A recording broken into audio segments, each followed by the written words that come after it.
নমস্কার বন্ধুরা, প্রবাসী গল্পের আসরে আপনাদের স্বাগত। আমাদের ধারাবাহিক গল্প পাঠের আজ পঞ্চম পর্ব। এই পর্বের মুখ্য চরিত্র মাইকেল মধুসূদন দত্ত। শুরু হচ্ছে সুনীল গঙ্গোপাধ্যায়ের উপন্যাস সেই সময়।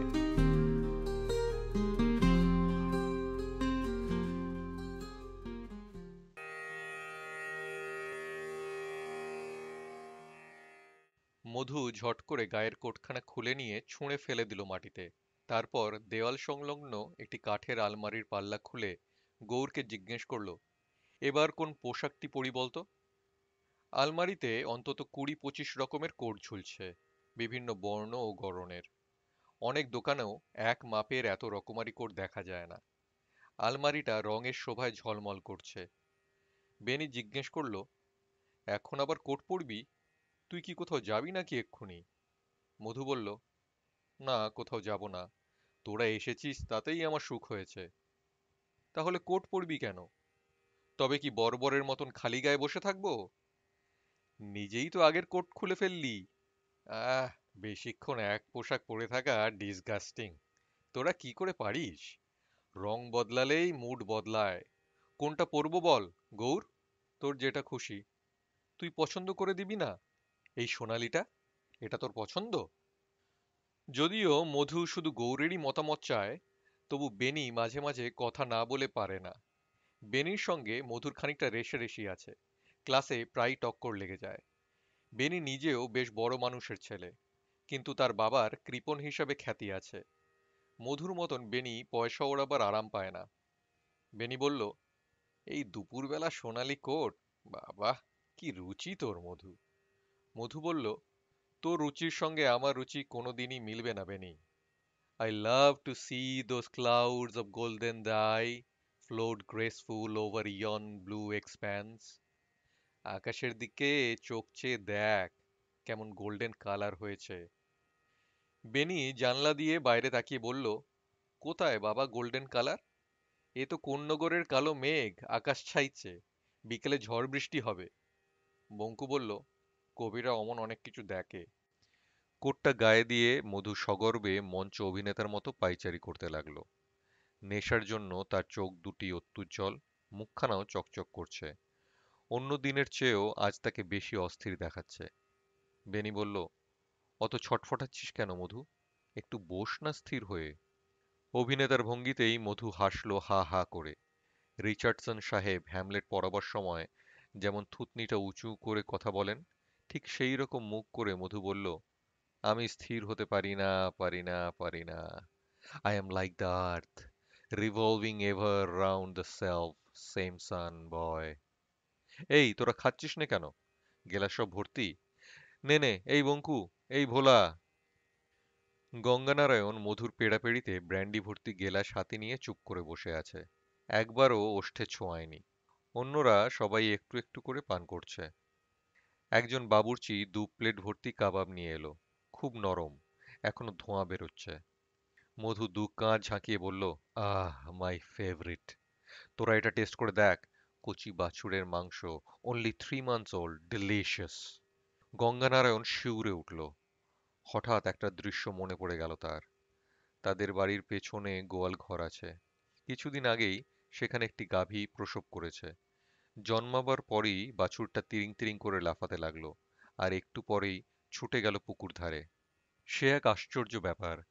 গঙ্গানারায়ণ আগে কখনো এমন দেখেনি। সেই বাছুরটার বয়স এখন ৩ মাস হবে।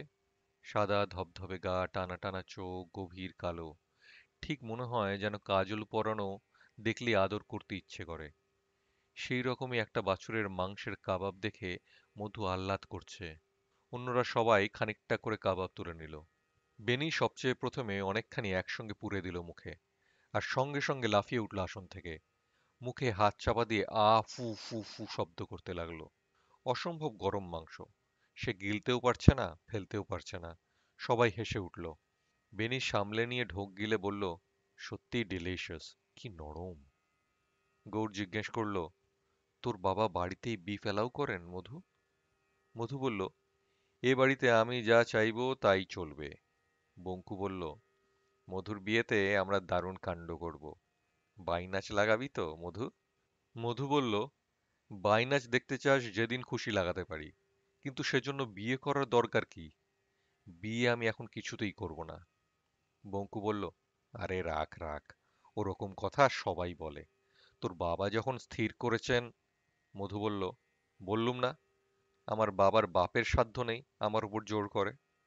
বঙ্কু সে কথা উড়িয়ে দিয়ে বলল, তোর বাবাকে বলবো এই শীতেই বিয়েটা লাগিয়ে দিতে।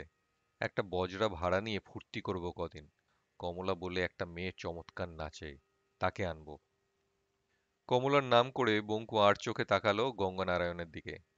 গঙ্গানারায়ণ জানে তার বাবা কমলা সুন্দরী নাম্নী একটি মেয়ের বাড়িতে প্রায় যাতায়াত করেন। মেয়েটির বয়স মাত্র 17-18, পাথর কোঁদা চেহারা। বঙ্কু ইচ্ছে করেই খোঁচা মারল গঙ্গাকে। গঙ্গা মুখ নিচু করে রইল। বেনি বলল, একটা গুড়ের নাগরীর মতো মেয়ের সঙ্গে বিয়ে হলে মধু জব্দ হবে। মধু ক্রোধে চিৎকার করে বলল, তোরাও আমার বাবার দলে ভিড়তে চাস? গৌর বলল, মধু, আস্তে। মধু সঙ্গে সঙ্গে স্তিমিত হয়ে গিয়ে বলল, বঙ্কু আর বেনি কেন আমার মনে ব্যথা দিচ্ছে? ওরা কি আমার মন বোঝে না? তুই বাবাকে কি শাস্তি দিবি, মধু? বাবা মাকে কখনো শাস্তি দেওয়া যায়? যায়। আমি এ বাড়ি ছেড়ে চলে যাব। তখন ঠেলা বুঝবে রাজনারায়ণ দত্ত। বেনি ব্যঙ্গের হাসি হেসে বলল, বাড়ি ছেড়ে চলে যাবি? তখন তোর এত রং বেরঙের পোশাক আর বোতল বোতল ব্র্যান্ডি আর দিনে 5 রকমের খাবারের খরচ যোগাবে কে? কবিবর, তখন কি কোপ্তা কাবাবের বদলে আকাশে মেঘ আর ব্র্যান্ডির বদলে হাওয়া খেলেই চলবে? I care a damn. হ্যাঁ, হাওয়া খেয়েই থাকবো। গৌর বলল, মধু, পাগলামি করিসনি। আমরা তো দেখেছি তোর বাবা, তোর মা তোকে কত ভালোবাসেন। তুই তাদের মনে দুঃখ দিস না। দিতে হবেই। মহান কবি পোপ কি বলেছেন জানিস? To follow poetry one must live both father and mother. Beni বলল, পোপ তো বলেছিলেন ও কথা, কিন্তু নিজের জীবনে কি পালন করেছিলেন? কবিরা মুখে অমন বলে, সব কথার কথা। দেখিস দেখিস আমি পারি কিনা। গঙ্গানারায়ণ উঠে দাঁড়িয়ে বলল, আমি এবার বাড়ি যাব। মধু বলল, কেন, এ কি গঙ্গা, তুই কিছু খাসনি? গেলাস ফুরোয়নি। বঙ্কু বলল, ফুরোবে কি করে, ও তো একটা চুমুকও দেয়নি। মধু এক লম্ফে গঙ্গানারায়ণের কাছে এসে বলল, আমার বাড়ি থেকে কেউ না খেয়ে যায় না, খা খা। গঙ্গা বলল, না মধু, আজ আমি কিছু খাবো না, আমার প্রবৃত্তি নেই। এক চুমুক দে আগে। না, আমি সুরাপান করব না। মধু জোর করে গেলাসটা গঙ্গার মুখের কাছে আনবার চেষ্টা করলো। গঙ্গাও জোর করে ছাড়িয়ে নিতে গেল নিজের হাত। সেই ধাক্কাধাক্কিতে গেলাস পড়ে গেল মাটিতে। মদে ভিজে গেল মেঝেতে পাতা লাল রঙের পারিস্য গালিচা। গেলাসটা গড়াতে গড়াতে চলে গেল টেবিলের তলায়। মধু ভ্রুক্ষেপও করল না। এবার নিজের গেলাসটা তুলে এনে বলল, নে। গঙ্গানারায়ণ হাত জোড় করে বলল, আমাকে ছেড়ে দে মধু, আমি কিছুতেই মদ খাবো না। তবে কাবাব খা খানিকটা, ঠান্ডা মেরে গেল যে ছাই। আমাদের বাড়িতে একটা বাছুর আছে, আমি তাকে ভালোবাসি। আমি বাছুরের মাংস খেতে পারবো না। বেনি বলল, বাছুর বলিস না, শুনতে খারাপ লাগে, বল বিফ। বঙ্কু বলল, কাবাবটা একটু খেয়ে দেখলে পারতি গঙ্গা, এমন ভালো কাবাব লাইফ টাইমে খাইনি। মধু বলল, এই জন্যই তোদের কিছু হবে না। তোদের হিন্দু ধর্মের ওপর এই জন্য আমার ঘেন্না ধরে যায়। বিফ অ্যান্ড ওয়াইন, স্ট্রং পিপলদের সব সময় দরকার। দেখ, ইংরেজ, ফরাসি, রুশ, জবন সবাই গোমাংস খায়, সবাই ড্রিঙ্ক করে। এই জন্যেই দে আর মাইটি, দে আর কনকারার্স। ওরা ভালো কবিতাও লেখে। শুধু হিন্দুরাই মিনমিনে, নিরামিষ খায় আর ন্যাড়ামুন্ডি হয়ে বসে থাকে। সেই জন্যই অন্য জাত যখন তখন এসে হিন্দুদের গালে থাপ্পড় মেরে যায়। বেনি বলল, আমার তো বিফ ছাড়া আর কোনো মিটই ভালো লাগে না। গঙ্গা বলল, তোরা বিফ খাচ্ছিস, ব্র্যান্ডি খাচ্ছিস, তোরা হিন্দু সমাজকে উদ্ধার করবি, আমি না হয় বাদই রইলুম। ফুহ, কাওয়ার্ড। সবাই কি সোশ্যাল রিফর্মার হয়? সবাই সাহসী হয়? এই গঙ্গাটার মধ্যে কোনো নিউ আইডিয়াজ নেই। তুই কি চিরকাল গোবেচারা ভালো মানুষই থেকে যাবি গঙ্গা? কি করব বল, আমি তোদের মতো ব্রাইট নই। গোমাংস খেতে আমার রুচি হয় না। অন্য বন্ধুরা গঙ্গানারায়ণকে কোণঠাসা করছে দেখে মধু হঠাৎ একসময় হো হো করে হেসে উঠল। তারপর গঙ্গানারায়ণের পিঠে এক চাপড় মেরে বলল, ওদের ঠকিয়েছি রে গঙ্গা, তুইও ঠকে গেলি। এগুলো বিফের কাবাব নয় রে, বিশুদ্ধ খাসির। বাড়িতে মা রয়েছে না? বাড়িতে কি গোমাংস ঢোকার জো আছে? আই লাইক বিফ, কিন্তু বাইরে খেতে হয়। এগুলো খাসির মাংস। ট্রাস্ট মি, রাজনারায়ণ দত্তের ছেলে মিথ্যে বলে না। নে, একটু টেস্ট কর। গঙ্গানারায়ণকে আর আটকে রাখা গেল না। সে চলে যাবেই। ভোলা আর বঙ্কু আর বেশিক্ষণ অপেক্ষা করবে না। ওরাও যেতে চাইলো গঙ্গার সঙ্গে। সকলেই উঠে দাঁড়ালো। মধু গৌরের হাত চেপে ধরে বলল, না তুই যাবি না, তুই থাক। গৌর বলল, আমি ফিরবো না? সেই কত দূর যেতে হবে? মধু কাতরভাবে বলল, না গৌর, তুই যাস না। আমি একা একা থেকে কি করব? তুইও যদি চলে যাস, আমি তবে আরো ড্রিঙ্ক করব, অ্যানাদার ফুল বটল। গৌর বলল, আচ্ছা আচ্ছা বাবা, আমি থাকছি আর একটু। বেনি বলল, মধু আমিও থাকছি, আমি না হয় পরে গৌরের সঙ্গে ফিরবো, ওরা যাক। মধুর মুখটা শুকিয়ে গেল সঙ্গে সঙ্গে। অন্যেরা চলে যাবার পরও বেনির বসে থাকা সে পছন্দ করল না। গৌর আর মধু চুপ করে রইল। বেনি একাই বকবক করতে লাগলো কিছুক্ষণ। দেওয়ালের পাশে একটি বড় শ্বেতপাথরের টেবিলে মধুর অনেক বই এলোমেলো করে ছড়ানো। একসময় বেনি উঠে গিয়ে দেখতে লাগলো সেই সব বই। যদিও বেনি খুব ভালোভাবেই জানে মধু তার বই ঘাঁটাঘাঁটি একদম পছন্দ করে না। দুখানি বই বেছে নিয়ে বেনি বলল, মধু, আমি এ দুটো তোর কাছ থেকে বড় করতে পারি? মধু বলল, take as many as you wish, শুধু বায়রনস লাইফটা নিস না, ওটা আমি পড়ছি। জানলা দিয়ে নিচে উঁকি মেরে মধু আবার বলল, আমার পালকি বেহারারা এক্ষুনি নাইতে যাবে। বেনি, তুই যদি বাড়ি যেতে চাস যেতে পারিস, ওরা তোকে পৌঁছে দেবে। নইলে পরে গেলে তোকে পালকি ভাড়া করতে হবে। বেনি সচকিত হয়ে বলল, না না, তাহলে আমি এক্ষুনি যাব। কিন্তু গৌর যাবে না? কি রে গৌর? গৌরের বদলে মধুই বলল, না, গৌর এখন যাবে না। ও সারাদিন থাকবে আমার সঙ্গে, ইভেন মেবি সারা রাত। বেনি ভুরু তুলে বলল, সারা রাত? গৌর বলল, মাথা খারাপ নাকি? সারা রাত থাকবো কে বলল? তুই এগো বেনি, ও একটু ঠান্ডা হলেই আমি তারপর যাব। এখন ওকে ফেলে গেলে ও আরো মদ খাবে। বেনি মুচকি হেসে বলল, তুই ছাড়া কেউ ওকে সামলাতে পারবে না। তুই একটু আদর যত্ন কর। আরে মধু, তোকে একটা কথা জিজ্ঞেস করব, তুই রাগ করবি না? কি? তুই যে অ্যাক্রস্টিক কবিতাটা লিখেছিস গৌরকে নিয়ে, সেটাতে গৌরকে তুই হি না বলে সি বলেছিস কেন রে? গৌরের অবশ্য ভারী সুন্দর চেহারা, মেয়ে বলে চালিয়ে দেওয়া যায়। মধু গম্ভীর স্বরে বলল, ওটা গৌরকে নিয়ে লেখা কে বলল? আমার বেশিরভাগ কবিতাই তো গৌরকে ডেডিকেট করা। তা বলে কি সবই ওর উদ্দেশ্যে লেখা? কিন্তু অ্যাক্রস্টিক তো লাইনের প্রথম অক্ষর মিলিয়ে যার নাম হয় তাকে নিয়েই লেখা হয়। ডিএলআর একদিন বলছিলেন না, তারপরই তো তুই ওটা লিখলি। আমার মনে আছে এখনো কটা লাইন, গো সিম্পল লে and tell that fair O, 'tis for her her lover dies. ভালো করে পড়তে শেখবে নি, ওভাবে কবিতা পড়ে না। মনে রাখিস, তুই বায়রন কিংবা পোপের মতন একজন মহাকবির লেখা পড়ছিস। আমার হাতে কবিতা আসে না, নইলে গৌরকে নিয়ে আমারও ওরকম লিখতে ইচ্ছে করে।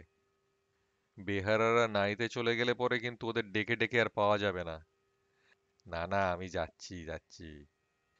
বেনি তাড়াতাড়ি উঠে বেরিয়ে গেল। তাকে সিঁড়ি পর্যন্ত পৌঁছে দিয়ে ফিরে এসে দরজাটা ভেজিয়ে দিল মধু।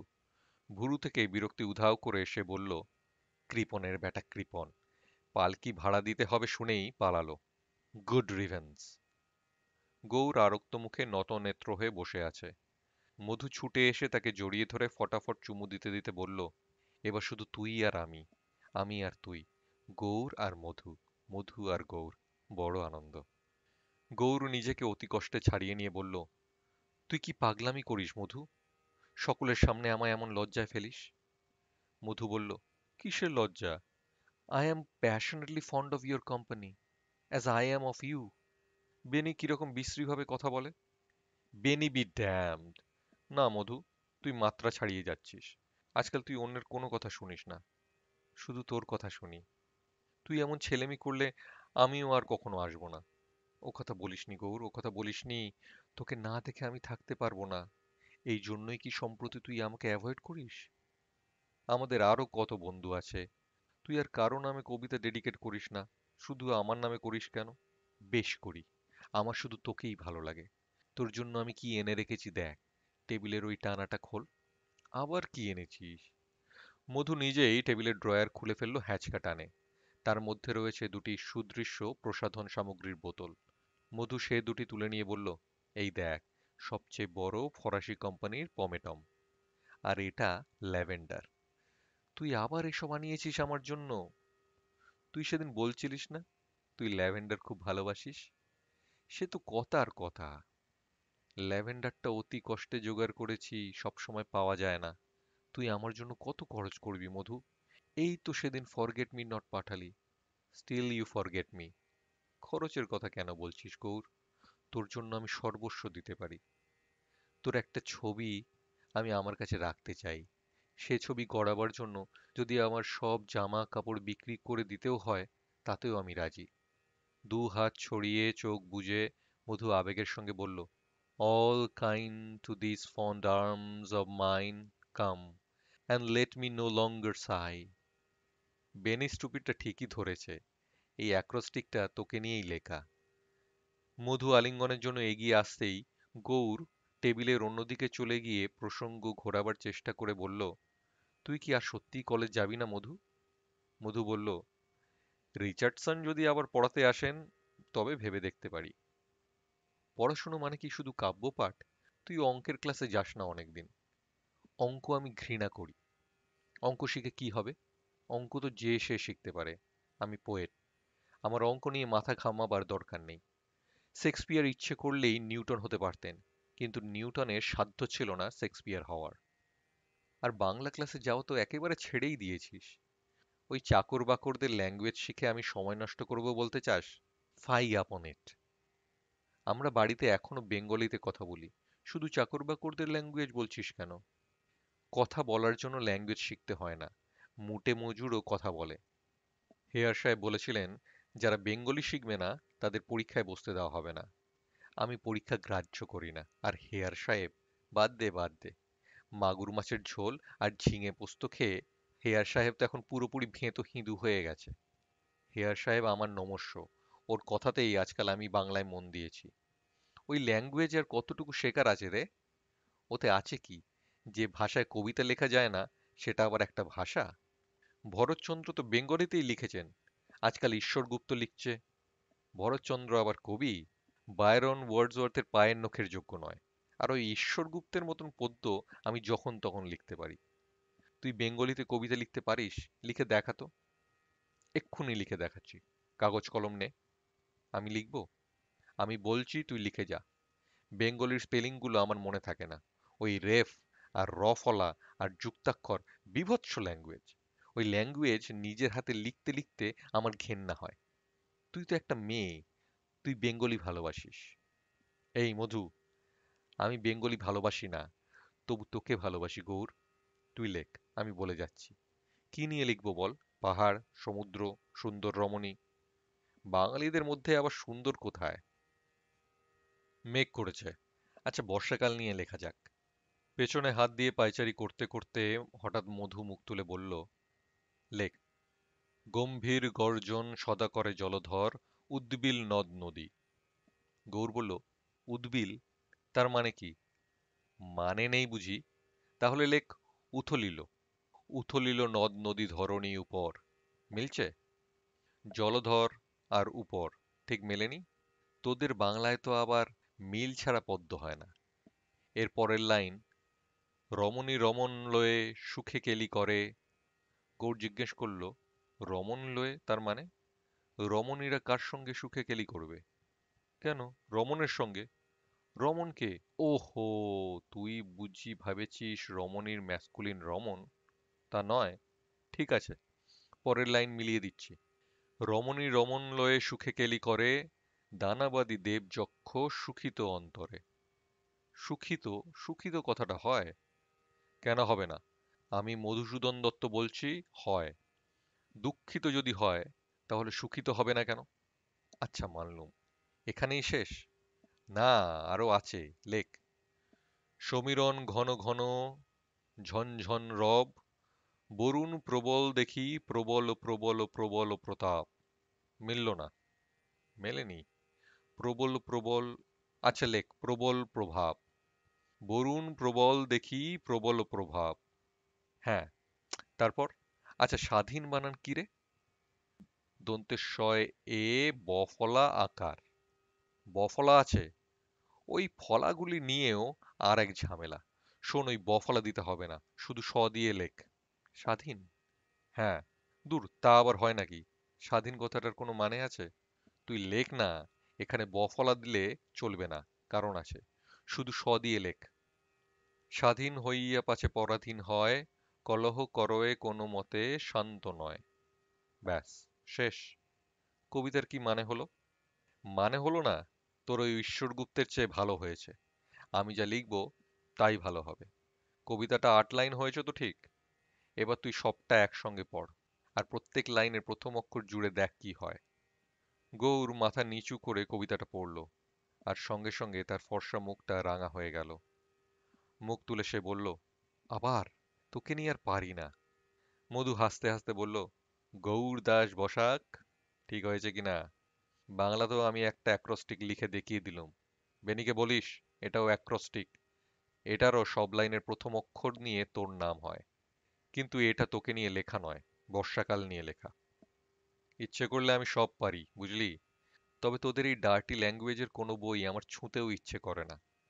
সংস্কৃতে বামুন বামুন গন্ধ, আর বাংলায় চাকর বাকরের গন্ধ। এসব কথা তুই কার কাছে শিখলি রে মধু? কার কাছ থেকে আবার শিখবো? শুনলুম তুই নাকি আজকাল কেষ্ট বারুজ্যের কাছে ঘোরাঘুরি করছিস। হ্যাঁ, গেছি কয়েকবার। কেন? ওনার কোনো সুন্দরী মেয়ে টেয়ে রয়েছে বুঝি, তার দর্শন লাভের বাসনায় যাস? এ হে হে, গৌর, তোর হিংসে হয়েছে দেখছি। হ্যাঁ, ঠিক বুঝতে পেরেছি। মুখ রক্তিম বর্ণটি ধারণ করেছে। আমি কোনো ওমেনের কাছে গেলে তোর রাগ হয়, সেটা বলবি তো? মধু এবার গৌরকে ধরে ফেলে বুকে জড়ালো। চুমু দিতে দিতে বলতে লাগলো, কিন্তু আমি তোকেই সবচেয়ে বেশি ভালোবাসি গৌর। রাগ করিসনি, রাগ করিসনি। আহ মধু, ছাড়, ছাড়। ডান দিকের দেয়ালে একটি দরজা, তার ওপাশে মধুর শয়নকক্ষ। মধু গৌরকে টানতে টানতে নিয়ে এলো সেখানে। জোর করে তাকে বিছানায় বসিয়ে দিয়ে বলল, Thou hast forgotten thy promise of honoring my poor cot with the sacred dust of your feet. আজ সেই প্রমিস ফুলফিল কর। আমার খাটে তোর একটু পায়ের ধুলো দে। গৌর বিব্রতভাবে বলল, আমি এবার যাব। না না গৌর, তুই যাবি না। মধু নিজে মাটিতে বসে পড়ে গৌরের উরুর উপর 2 হাত রেখে বলল, তোর কোল পেতে দে, আমি মাথা রাখবো। কি পাগলের মতন করছিস মধু? সেদিন আমি তোর কোলের উপর কাগজ রেখে লিখতে গেছলাম, কিন্তু তুই কাগজ ফেলে দিলি। I thought I shall be able to write that note with ease, but ha, your shaking gave my pain a quaking. Rudeness never I saw like this. কেন, কেন, কেন, কেন গৌর? আমি তোকে এত ভালোবাসি, অথচ তুই কেন আমাকে ভালোবাসিস না? কেন আমাকে ফিরিয়ে দিস তুই? এত কবিতা লিখি তোকে নিয়ে, তবু তোর মন পাই না। আজ তোকে কাছে পেয়েছি অনেক দিন পর। মধু, মাতলামি করিস না, ছাড় আমাকে। না, না, না। মধুর বাড়াবাড়িকে প্রশ্রয় না দিয়ে গৌর 2 হাত দিয়ে জোর করে ঠেলে দিল তার মাথা। ভারসাম্য হারিয়ে মধু মেঝেতে চিৎপাত হয়ে পড়ে গেল। দড়াম করে শব্দ হলো মাথা ঠোকার। গৌর সত্যিকারের কুপিত হয়েছে। সে মধুকে সাহায্য করার জন্য হাত বাড়ালো না। একটু বাদে মধু উঠে বসে অত্যন্ত নিঃস্ব গলায় বলল, গৌর, তুইও আমায় দূরে ঠেলে দিলি। আমার আর কেউ রইল না। আমি আর তোকে জ্বালাতন করব না। দেখিস, একদিন আমি হঠাৎ কোথায় চলে যাব, তোরা আর আমাকে খুঁজেও পাবি না।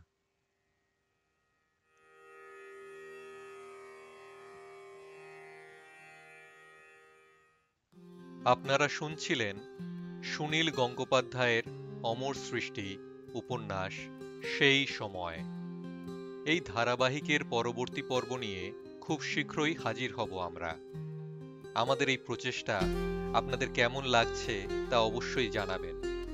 আপনাদের ভালোবাসা ও অনুপ্রেরণা আমাদের উজ্জীবিত করবে। তাই সঙ্গে থাকুন, শুনতে থাকুন, ভালো থাকুন বন্ধুরা।